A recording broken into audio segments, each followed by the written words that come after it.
Wind cut through the dense forest like an unseen blade rustling the towering evergreens and carrying the crisp scent of pine and damp earth. The sky, an endless stretch of gray, threatened another round of snowfall, casting the vast wilderness in a somber light deep in this rugged terrain, where nature showed no mercy. A lone figure moved along an arrow trail, his boots crunching against the frost-bitten ground. Daniel Reed had spent the last decade living on the edge of civilization, a choice not made lightly, but one he had never regretted. A former military medic turned wildlife researcher, he had abandoned the clamor of the city for the serenity of the wilderness. His home, a modest log cabin nest led near the base of the Rockies, stood as a silent witness to his self-imposed exile. Some called him recluse, others an idealist. But Daniel didn't care for labels to him. The wilderness was not just a place, it was a living, breathing entity, one that demanded respect and rewarded those who understood its rhythm. Each morning followed a routine that had become second nature. He woke. Before dawn, brewed a keep of coffee thick as star, and stepped outside to greet the day, inhaling the crisp air. Like a man drawing his first breath, the forest was alive, in ways most people never noticed: the distant howl of a wolf signaling its territory, the rhythmic pecking of a woodpecker on hollow bark, the quiet rustling of unseen creatures moving through the underbrush. Daniel had always felt more at home here than anywhere else. He wasn't running from anything.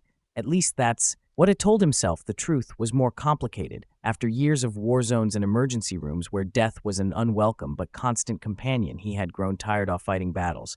She couldn't win the wilderness, offered something different, a world where survival was not dictated by politics or human cruelty, but by the unyielding laws of nature. And yet nature could be just as cruel, as had adjusted the strap of his rifle's lung. Across his back, Daniel's sharp eyes scanned the frozen landscape, instinct humming with an unease. He couldn't quite place the forest was quieter than usual, too quiet.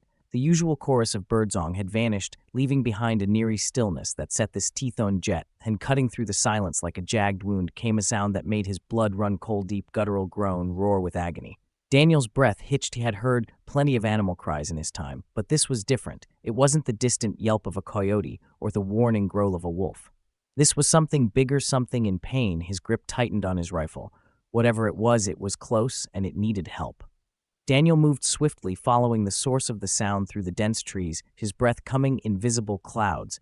The terrain was unforgiving. Thick underbrush snagged at us, and jagged rocks jutted from the frozen ground, demanding careful footing. He was no stranger to tracking wounded animals, but this time something about the sound unsettled him. Another groan echoed through the trees, weaker this time, followed by a ragged, labored breath. Then he saw it, a bear, not just any bear, a massive grizzly sprawled across the snow-covered earth, its heaving chest rising and falling in uneven bursts. Its haunch, a thick golden brown, was matted with blood and dirt, a dark crimson stain spreading from a deep wound in its side. A hunting snare coiled tight around its hind leg, the steel digging through into flesh, cutting down to the bone. Daniel cursed under his breath. Poacher's jaw clenched as she approached cautiously, boots crunching over frost. The bear's ears twitched at the sound, and its dark eyes, dulled with pain, flickered open for a moment. The two locked gazes, man and beast, predator and human, separated by nothing but a few feet of frozen earth and a lifetime of instinct. The bear let out a warning, growl, weak but unmistakable messages. Stay back. Daniel knew the risks. A wounded animal was dangerous, even one as weakened as something else. If he walked away, now this bear wouldn't make it through the night. The cold alone would take it, if the blood loss or infection didn't get there first. He sighed, rubbing a hand over his stubbled jaw. Damn it, stepping forwards lowly, he kept his voice loathing. Easy, big guy, I'm no there to hurt you. The bear's breathing hitched, nostrils flaring, as if trying to decide whether to believe him. Its body tensed as Daniel knelt a few feet away, scanning the wand. The steel trap was efficient, designed not to kill outright, but to hold an animal in place, letting it die slowly from exhaustion or starvation. Rage coiled in Daniel's gut. Had seen Poacher's handiwork before, but it never failed to ignite something primal inside him. These men weren't hunters, they were killers, and today they had left something behind. The bear let out a sharp grunt as it shifted, trying to free itself, but the trap held firm. Fresh blood pooled beneath its ledge. If it didn't act now, it would either bleed out or succumb to shock. Daniel adjusted his grip on his rifle, then made his decision. All right, buddy, he murmured. I'm going to get you out of this. The bear's gaze remained locked on him, unreadable, moving carefully. Daniels lit his backpack, retrieving a small medical kit and a pair of bolt cutters. She always carried one of the few remnants from his military days that still served a purpose. His fingers were numb from the cold. As she positioned the cutters over the steel wire, "This is going to hurt," the warned as Sith. Bear could understand. He pressed down. The steel snapped with a sharp clang. The bear roared in pain, its massive body jerking. But it didn't lunge. Instead, it agged against the ground, panting heavily. The wound on its leg was too deep for it to walk without collapsing. Daniel swallowed hard. This wasn't just a quick fix.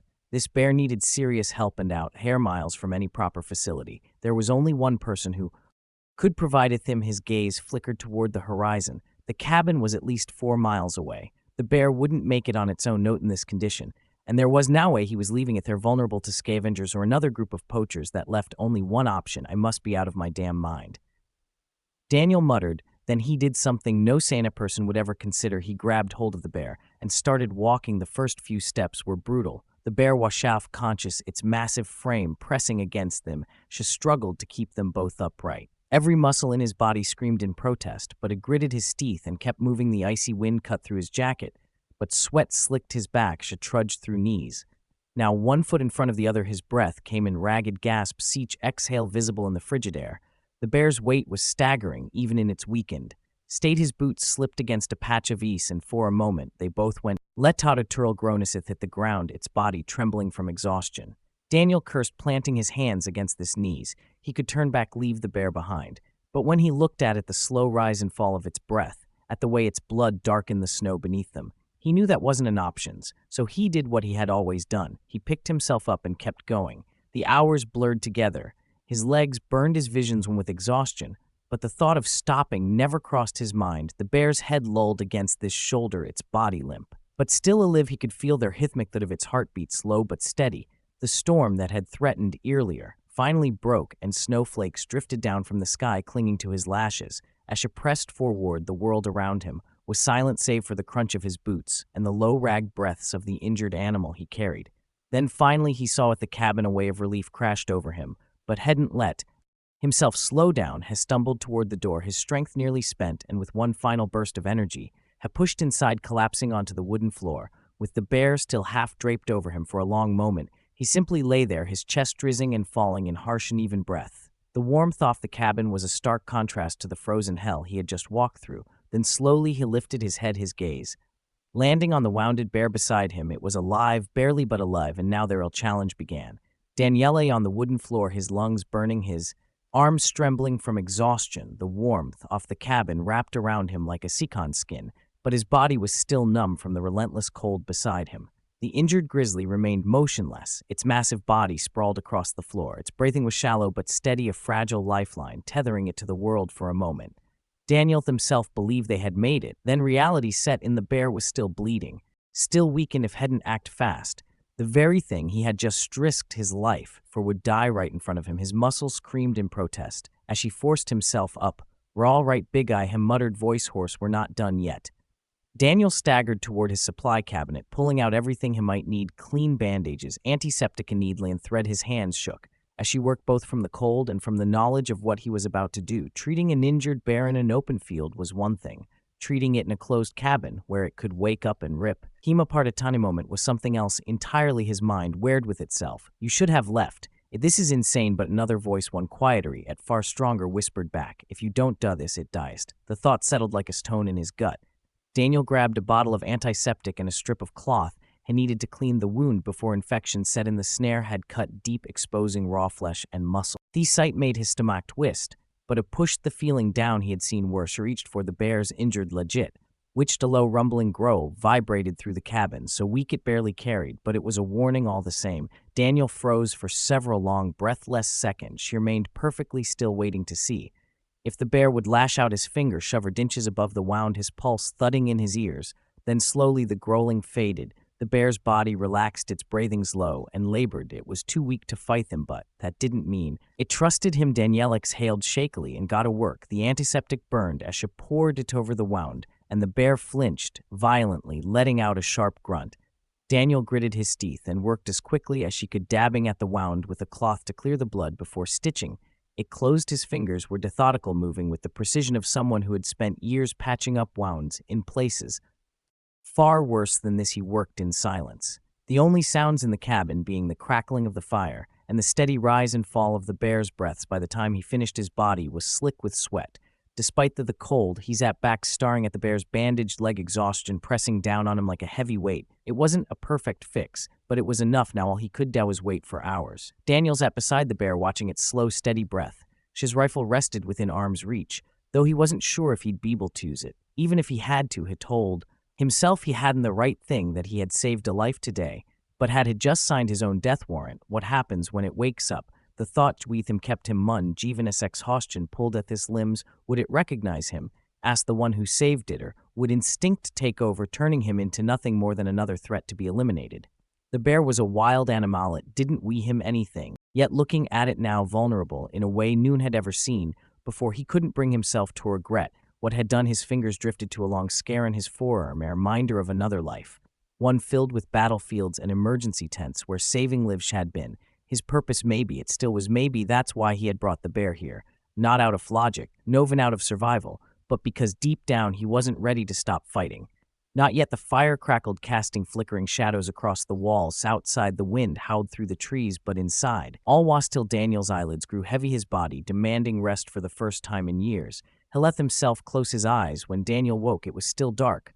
The fire had burned down to embers, the air thick with the scent of pine, and something else, something warm and earthy. He wasn't alone.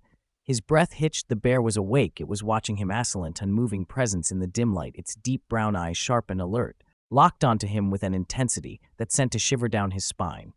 Daniel didn't move. The cabin felt too small, too enclosed. He was trapped in here with a creature powerful enough to end him in seconds.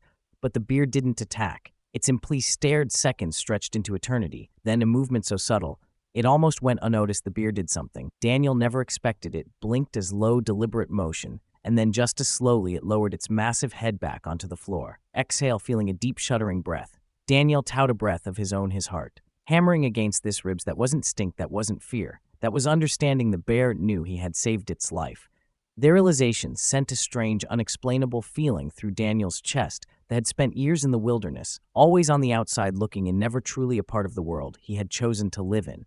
But now, for the first time, he felt something shift, a connection, a fragile, unspoken trust between man and beastie. It wasn't just survival anymore. It was something more, and in that moment, Daniel understood whatever happened next, whatever the future held. He had already crossed a line, and there was no going back. The days passed slowly. Daniel spent them tending to the bear's wounds, rationing his supplies to keep it fed, and always watching for any sign that its primal instincts might turn against them. But the attack never came. The bear remained still in the early days, too weak to move. But as the infection faded and its strength returned, something changed. It stopped growling when he approached. It accepted the food he laid before it, though it never took more than what was given. And it watched him not with the dull wariness of a wounded animal, but with something deep, something aware. Daniel had spent his entire life believing understood the laws of nature. The wild was brutal, ruled by instinct, where survival trumped sentiment. And yet he was living alongside a predator that should have torn him apart, tearing a space where unspoken trust had taken root. One evening, as the fire crackled and the storm outside softened to a whisper, Daniel's at in his usual spot by the hearth, rubbing a tired hand over his face. The bear lay on the other side of the room, its breathing steady, no longer labored. It was healing. Soon it would leave, and that should have been a relief. Instead, the thought settled like a weight in his chest that had spent years alone, telling himself he preferred it that way, that people only complicated things, that the wilderness was the only thing that made sense. But now, staring at the creature that had once been nothing more than a distant shadow in the trees, she wondered if he had been wrong. Maybe solitude had never been his choice. Maybe it had just been the easiest way to keep himself from feeling anything at all. The morning the bear finally stood on all fours, Daniel knew it was time. Its wound had closed, its strength had returned. It no longer needed him. Still, he hesitated as she stepped onto the porch, holding the door open. The world outside stretched wide and endless, untouched by human hands. Stood at the threshold, staring out into the wild. Then slowly it turned to look at the masculine. Moment passed, and then without a sound it stepped forward, out into the snow, into the trees, and back into the life it had nearly lost. Daniel watched until it disappeared. He should have turned away, should have closed the door and gone back inside, back to the routine of his quiet, solitary life, but didn't. Instead, he lingered, watching, waiting, hoping. And somehow deep in his bones he knew this wasn't the end of their story, not yet, because some debts could never truly be repaid, and some connections, no matter how improbable, could never truly be broken. If this story moved, you imagine the countless untold tales of courage and survival and the extraordinary bond between humans and wildlife. These moments remind us that kindness has no language, no boundaries, only impact. By subscribing to our channel, you're not just enjoying incredible wildlife stories, you're helping share the audience resilience of nature with the world. Every like, comment, and share brings more awareness to the struggles and triumphs of the animals, or Arlie get to see up close. Join our community of nature lovers and storytellers, where every story is a reminder of how powerful compassion can be. Hit subscribe now and turn on notifications so you never miss another breathtaking tale of the wild. Because sometimes the most amazing stories aren't just about survival, they're about connection. Let's keep sharing these moments on story at a time.